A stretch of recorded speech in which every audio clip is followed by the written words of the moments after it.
साल बाद ए और बी का जो एज का जो रेशियो है वो 5:7 है। तो मान लीजिए ए का अभी का प्रेजेंट एज ए है और बी का प्रेजेंट एज बी है, और कहता है 4 साल बाद, तो 4 साल के बाद दोनों में 4 ऐड कीजिए, +4 इक्वल टू ये हो गया आपका 5/7। ये दिया हुआ पहला। तो चलिए इसको पहले सॉल्व करते हैं क्रॉस मल्टीप्लिकेशन से। ये हो जाएगा आपका 7a + 28 और ये हो जाएगा आपका 5b और प्लस ये हो जाएगा आपका 20।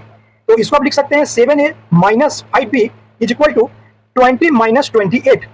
तो ये इक्वेशन आपका हो जाएगा 7a - 5b इक्वल टू -8। ये आप अपना फर्स्ट इक्वेशन इसको अपने पास रखिए। उसके बाद देखिए क्या कहता है, 6 साल के बाद उनका रेशियो जो होता है 11:15 होता है। तो चलिए 6 साल के बाद, तो ए का तो परसेंटेज यही है, बी का परसेंटेज भी है, इसमें आप 6 साल दोनों में ऐड कीजिए, 6 साल ऐड कीजिए और ये हो जाता है 11:15 आप यहाँ लिख दीजिए। अब फिर से क्रॉस मल्टीप्लिकेशन कीजिए तो कितना होगा, ये 15a + 15 6 90 इक्वल टू 11b और प्लस ये हो जाएगा 11 6 66। ये हो जाएगा 15a - 11b equal to 66 minus ये हो जाएगा आपका 90।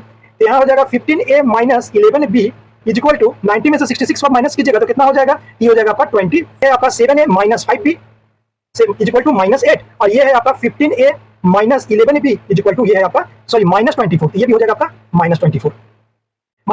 अब देखिए b को ही अगर एलिमिनेट कीजिएगा तो b को एलिमिनेट करने के लिए पूरे को आपको करना पड़ेगा 11 से मल्टीप्लाई और इसको करना पड़ेगा, सेकंड वाली इक्वेशन को करना पड़ेगा 5 से मल्टीप्लाई। तो 11 से मल्टीप्लाई कीजिएगा तो ये हो जाएगा आपका 77a - 55b इक्वल टू इसको कीजिएगा तो -88।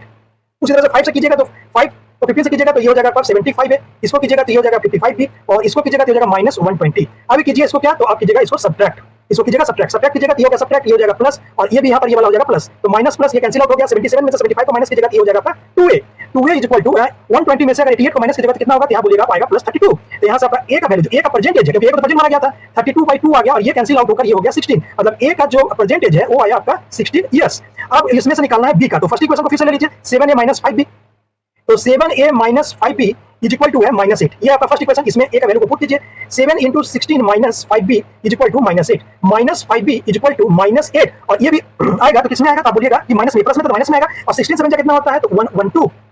ये होगा -5b इक्वल टू कितना हो जाएगा 120, माइनस माइनस को कैंसिल आउट कर दीजिए तो b का वैल्यू यहाँ से कितना आ रहा है 120 डिवाइडेड बाय 5 अगर कट कीजिएगा तो ये हो जाएगा 24।